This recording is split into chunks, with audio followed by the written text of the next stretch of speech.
You're listening to the Ask Drone U podcast. You ask, we answer your drone questions. Whether you're here to turn your passion into profit or you simply fly for fun, we're a community of learners and teachers who aspire to achieve greatness. We are Drone U. Hey everyone, and welcome to another interesting episode of Ask Drone U. Thank you very much for joining us as always. And as always, my name is Paul. My name's Rob. Grateful to be here with you. Thankful that you are listening in and hoping that we bring some value. AskDroneU.com for your questions. Yes, definitely. Also, thank you to all of our new members. And want to give a quick update on courses. We've got 5 new Don't Crash courses that have been filmed, are in editing, and we'll go to members shortly. That also includes the M30T, the Wingtra, the new Mavic, and my favorite social media drone, the Mini 3 Pro. I love that little thing. I really do. I wish it had like attitude mode and all the normal stuff, but I really do love that drone. Yeah, that's never happening. Yeah, literally. DJI's like, you want that? Sorry. Pretty much. Not gonna happen. Like, oh, you want that? You'll have to pay 10 times more, and we'll only still give you half the features. And you'll still buy it. Yes. So why wouldn't they do that? Oh, I hope you enjoyed that, DJI. So anyway, we got a good show today talking about mapping opportunities here, Rob, and this guy moving away from real estate into mapping stuff. And you know, we've hit a particular topic like this very many times, and I feel like I actually have something eloquent to say regarding the fine balance of moving into mapping and knowing enough to map and not get yourself in trouble or look dumb or lose a client or all of that.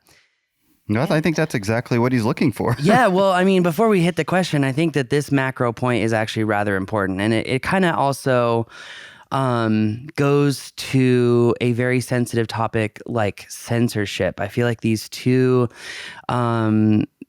particular ideological stances are very analogous, meaning one, when do you break in to mapping? When is it safe, quote unquote? How much do you need to really learn? Because with mapping, because it is a technical deliverables, there are clear guidelines on measurements of those deliverables, quality of those deliverables, accuracy of said deliverables. And in all honesty, there are a lot of departments, engineering, surveying, and whatnot that are literally trying to shut down drone pilots' ability to offer these services. Now, there's 2 sides to that issue. On one side, I slightly understand because it's a very technical thing and they're trying to make sure that people are properly trained. But on the other side, if you completely censor someone, they have no ability to learn how to do it the right way. They have no ability to figure it out to provide the right deliverables. And so if you don't allow that conversation, you don't allow the opportunity for learning and provide clear directives to that, then how can you ever expect someone to learn how to do it the right way? And so if you're a drone pilot out there and you're thinking about getting into mapping, do know it's very technical. Do know it is possible. And honestly, I don't want to shoot down anyone's inspiration or motivation to go out there and do it. I just want you to be cautious because it's always important, like we talked about in the last couple of shows, about disclaimers on accuracy, not working for surveyors or not claiming to be a surveyor, But also, I think that we should really push people to explore mapping because at the end of the day, the workflow is very simple. It's about knowing the nuances of how the workflow formula comes together to create accuracies, to create, good quality measurements, etc. And so for this particular individual who's like, hey, I went out and did a mapping job and I used, drone deploy and this and all that. And he said he took our class, but we've taught on drone deploys acquisition, but never on YouTube. So I appreciate the shout out for us. But that said, when it comes to deliverables that have particular technical parameters, look, go out there and do the missions. That's the best way to learn is practice, but also be cognizant of what you don't know that you don't know. Meaning, how could this map be inaccurate? How could this map not be correct? I think it's a fine balance, just like censorship, that we've got to propel people to explore, but we've also got to lead them down a path that says, here's how to learn it the right way so that you can keep getting these mapping jobs, as this caller says, are lucrative. It is a fine balance. It's one of those things that you got to go out there, you got to do it, but you also have to be willing to learn, and you have to be willing to accept that there are things that you don't know. And those things could also inhibit your growth as a career, as an operator, as a business. So that's why I think it's just so important to be open to learning, be self-aware, and understand that there are things that you are going to learn over time that will contradict what you learned in the beginning. Because when it comes to mapping, it's a very, very technical thing. And I think you should go out there and you should learn as much as you can, but also be cognizant of the sources in which you're learning. We're seeing so many people popping up across a variety of platforms that might be misleading people. And so I think it's important to just know your source, be open to learn, go out there and practice, because I think that's going to be the best teacher out there. So, Right on. Let's listen to the question. Hi guys, I've been working as a professional real estate drone photographer for about 7 years. I've shot literally thousands of real estate listings. In 2018, I did my first mapping mission in Bamfield, BC. I started by watching Drone U's YouTube tutorials as well as others, and then I practiced a few times and submitted my best practice mission to apply for the job. It was a pretty basic job. The mission was to make a map of the tidal flats at low tide in preparation for a proposed LNG terminal on Vancouver Island. I used Drone Deploy app for flying the mission, and Maps Made Easy to process the mission. I was paid about $2,500, the most lucrative single job I've ever done. But I realize now I was mostly faking it and didn't feel confident to continue seeking that kind of work due to my lack of overall knowledge in the mapping space. Since then, I've returned to the low-hanging fruit of real estate photography. I'm very fortunate to get regular contract work from two of the top real estate photography companies on Vancouver Island. And in 2021, I made about $31,000 working very part-time. I've become rather bored with shooting real estate and want to dive into mapping. Although I now shoot with a Mavic 2 Pro, I still have a Phantom 4 Pro, which I understand is still a valid mapping machine due to its mechanical shutter. My question is, how can I best use my time and experience to get a foothold in this space? How do I find customers, and what is the best strategy for practice? I'm prepared to invest in training and to buy the latest Mavic 3 RTK, but I need to know that return on investment is at least a possibility. Thanks. You guys are the best resource. Thank you, Tim. Great question. Lots of good detail in there as well. You know, it's interesting because in your intro, Paul, you talk about just being cognizant of knowing or not knowing what you don't know, right? Black Swan. And I think that for some folks, there could be too much of that. Oh, I think Right? for people who are analytical or like the super smart overthinkers, 100%. Yeah. And you shouldn't be fearful of that either. Right. And it's interesting, Tim, because it sounds like I think of like, let's just take two avatars of people, and you've got, let's just call it extremes. And I'm not putting you on either extreme, but just for a picture, you've got somebody who doesn't know Jack, but they don't give a crap that they don't know Jack, and they're just going to go do it and fake it till they make it, right? And maybe the customers they're doing it for they don't know how to judge, and so they get away with it. And then there's the person over And those here. clients do exist. Absolutely. And that's probably the majority. I don't know. I don't want to speculate on that. But anyways, and then you've got the other extreme of the person that just aims, and never shoots. And if I had to, and this is not a critique, please don't take it as that, Tim, but I would put you obviously sort of on this side of on the maybe aiming a little bit too much. But at the same time, it is very, it's a good thing to make sure that you know your stuff. But it's interesting because like you're asking about how do I go get these clients? What should I be doing? It sounds like you're already doing. I mean, you got a great client. Yeah. So there's part of me that I'd like to know more about what you're already doing, do more of it. But I know, Paul, you can obviously speak to more of the technical stuff that he's wondering about. What can he do to get better, et cetera, et cetera? Well, you know, something that you bring up that I think should click with a lot of people who are listening to this show, wanting to get into, who are wanting to get into the technical realm of mapping. maybe something that would motivate you is thinking about the guys out there who are just so full of crap, but they go out there and they sell the shit out of themselves. They have this innate ability to sell themselves and this confidence. And whether it's backed up by reality or not is really not important, because at the end of the day, they're the ones getting the jobs. And so you got to use that as inspiration, motivation. Okay, if there's going to be some confident numbskull out there who's going to go outsell me, but at the end of the day, I could easily create a better data product and explain how it's more accurate, et cetera, then that should motivate you to go out there and go do it, you know? Yeah, and it's you mentioned that you started with some YouTube tutorials from DroneU. And we don't have YouTube tutorials on mapping because it's a very, very technical thing, and it's, yeah. Yeah, but maybe, I don't know if you meant that you had gone through our class in membership. I don't want to speculate there either. I will just say, the comprehensive mapping class, there's nothing like it.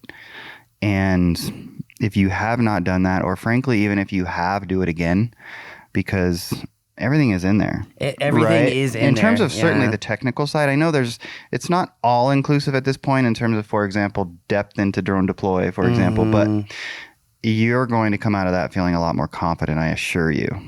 100%. And after coming out of that class, you'll watch a lot of these YouTube videos and you'll know the rules of photogrammetry, and you'll know that most of these people are talking out of their buttholes. So I hate to say it, but a formula is a formula.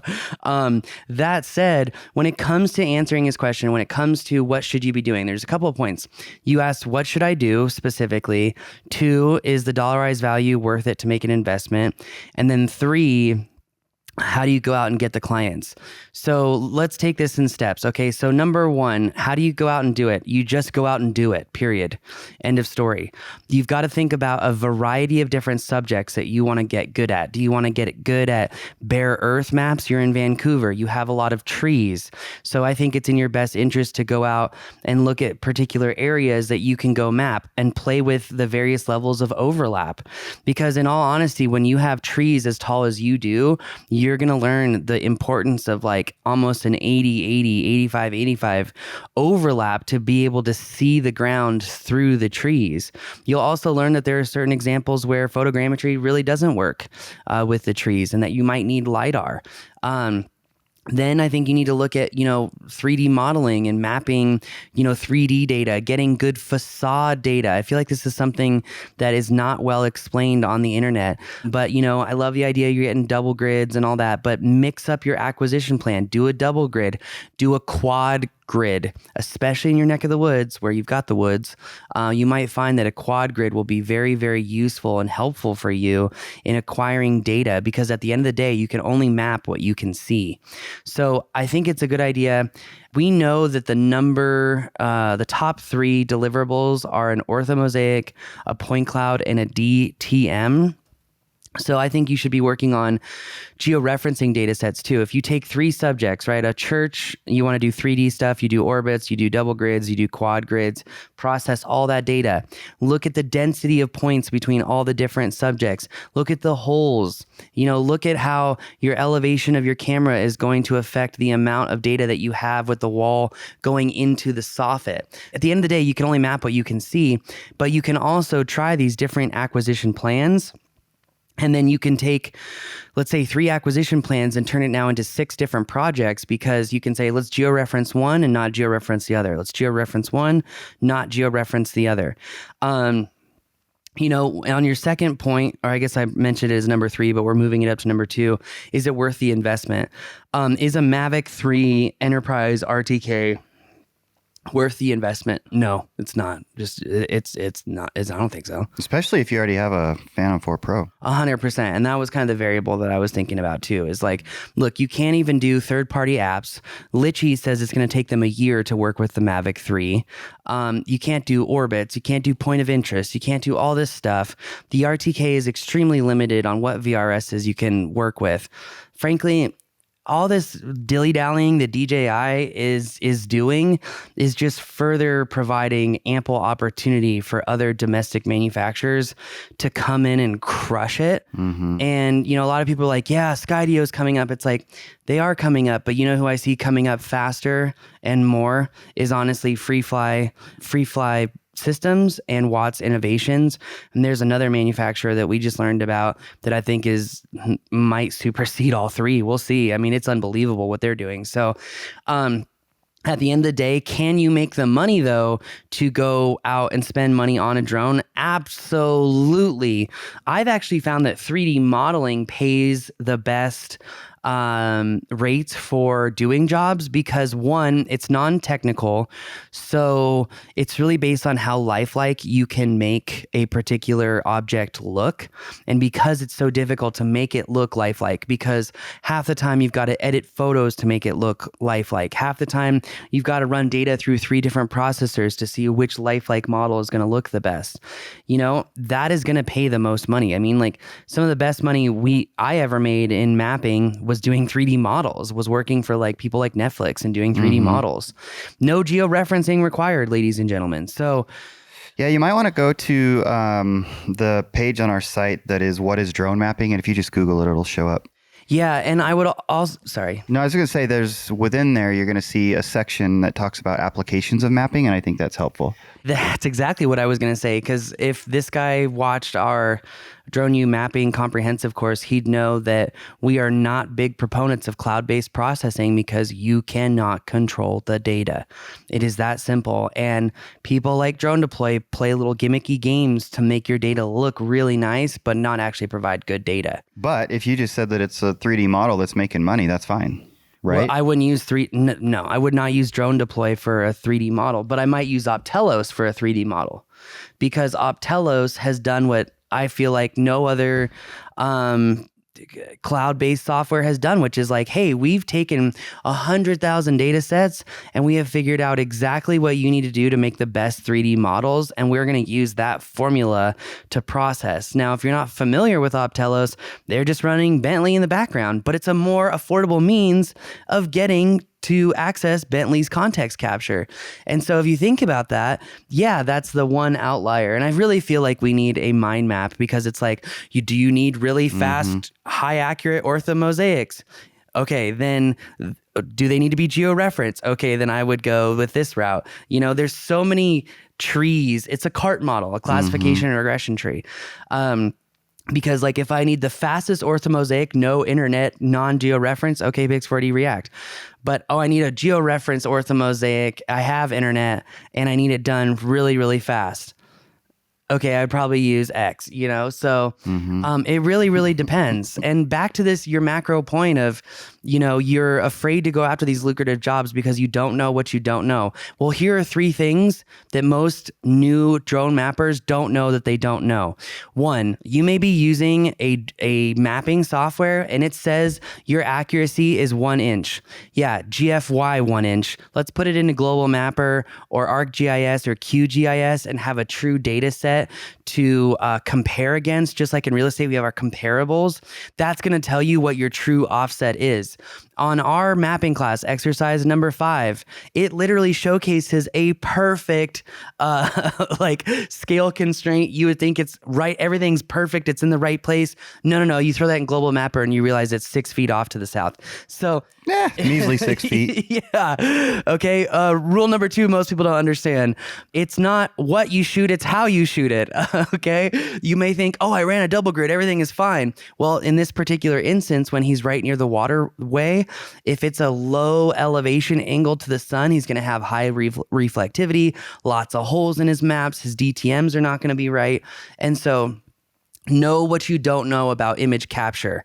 I have found that some of the best mappers were photographers first because they understand how to get good images and make light look flat in order to capture the absolute best photogrammetric data possible. Okay, so I would say another thing that you don't know is you can only map what you can see, and it's not what you can see, it's what the drone can see. So number 1 point was about georeferencing. You might think everything is good, but you don't know until you don't know. Number 2 is it's all about how you collect the data, meaning the way that you take the photos, the acquisition pattern, which acquisition patterns you're using collectively. It's the old junk in, junk out. Yeah, 100%. And then I would say that last point that I just made about how you take photos, and then it's also understanding the bird and the software, because if you don't understand the bird that you're using, what other parameters are available, how to negate for particular issues. Like, for example, has anyone ever talked about that Drone Deploy doesn't actually have a calibration for the Phantom sensor, but Pix4D Mapper does? And then on the Phantom 4 RTK, it's built into the drone and it's not built into the Phantom. But I would never buy the RTK drone because you can't do certain things that the Phantom can do. So you got to know your aircraft. You've got to know the shutter. You've got to know what third-party applications are available to control that drone. You need to know how to collect the data, how to negate for the most common issues, which is homogeneous areas, reflectivity, etc. And then, see, this goes deep fast. I know, and I'm afraid that he's just getting overwhelmed. So my question is, how much of everything that you're discussing here will our comprehensive mapping class, and then we've also got some advanced content in there as well. How much of all of this that you're talking about will it cover? 100%. And it'll do it in order, and you'll have exercises as well that go along with it. So you like feel the learning, you retain it. All right, this podcast's over, Tim. You've got your marching orders. Yeah. And also, in regards to that Mavic 3 Enterprise, we're about to do a show on that. I would really, really, really, if you're a drone mapper, I think we need to send a message to DJI and don't buy that drone, because you're seeing emails and marketing stuff from like Litchi saying we have to reprogram everything. Like we can't just use the normal SDK. We've literally got to reprogram everything. And it might be a year before you can even use Litchi, which has been around since as long as DroneU has, to be able to utilize a drone. I'm really not a fan of what DJI is doing. And people like Skydio, Free Fly Systems are taking advantage of these really dumb moves. And it's funny because, both Skydio and DJI have said that they're like Apple. Well, history lesson, ladies and gentlemen. What did Apple learn really, really hard last year that no one talked about? Oh yeah, the fact that this 2015 MacBook Pro here, everything about this MacBook Pro having, the SD card slot, the MagSafe, power, just all the ports that you would use on a regular basis. Oh yeah, they brought it all back when people stopped buying their laptops because all it had was USB-C on it, okay? There is a critical mass point here, ladies and gentlemen, where if you cause too much pain, where people are like, fine, I'll start using another product. If enough people do that, then the manufacturer says, crap, we better bring these things back, just like Apple did. So DJI, maybe learn from Apple and bring everything back that you used to have, because it might be in your wake of an environment, politically speaking, you might be hurting yourself in the long run. And I only say that because I really like playing DJI stuff, but I really don't like these games. So yeah. Anywho, I hope that helps, Tim. I would like you to be encouraged. Freudian. Don't be discouraged. No, don't be discouraged at all. You are clearly capable. You did, it sounds like, deliver on the one job that you got. So there you go. You've already done it. Just build on that and go take the comprehensive mapping class. And you said you're ready to invest in your education. So perhaps coming out of that, maybe you do an in-person mapping class, goes even deeper, which we got to schedule for 2023. Oh, good point. Figure that out. But I just remembered one last thing about what pilots don't know that they don't know about mapping. I think the third thing is you might have the best GPS equipment in the world, but if you don't know how to accurately connect your georeferencing to your data set, it doesn't matter how good your GPS is, because it's all human error at that point. So that said, I think Tim just needs to go out and look at different types of mapping jobs, different deliverables, write out a list of the different things he needs to go map, and just go do it. Just go do it. Okay. On top of that, I think it's important to, take different types of data sets, georeferenced, non-georeferenced, and lastly, think about different environments, right? Down by the water, surrounded by trees, big open space, try them all, because there's going to be different acquisition strategies based off of where you are flying. But let's take a second and let's say, good job for at least going out there and trying it. And I have in the past been on this show and been like, don't just go out and do mapping. You can do it. Okay. And that's not what I'm saying at all. I'm saying in order to do this and do it well, you have to be open to learning. I recommend learning first. Otherwise, the learning curve is astronomically long and you can hurt yourself in the process. It can cost you money if you do it wrong, but that shouldn't stop you from going out there and doing it. So oftentimes doing these practice missions and not having a client might actually be the best strategy. So yeah, sorry. I want to keep going on that one, but there's no point because I'm just rambling. I'm just rambling. So we love the question, Tim. Thank you very much. Great question. AskDroneU.com for your question. We like to remind you that if you've got something in your mind, so do probably hundreds or thousands of other people that are not willing to call it in. So be the one that does. We'd love to hear from you. AskDroneU.com. This show is for you, but we need your questions. Yeah, and just to prove that this show is for you, if you remember in 2016 and 2017, we told all drone pilots out there that states cannot control airspace. There's a federal memorandum saying you cannot create a registration, you cannot create a DMV of drones, you cannot do this, it's under federal regulation. We saw North Carolina completely go against that, and then we saw Washington do it last year, and just last week, guess what? Michigan proved us right, and they struck down all state drone law because what? It's controlled by the feds. On that bombshell, that's going to do it for us today. We're here to help you. Ask Drone U.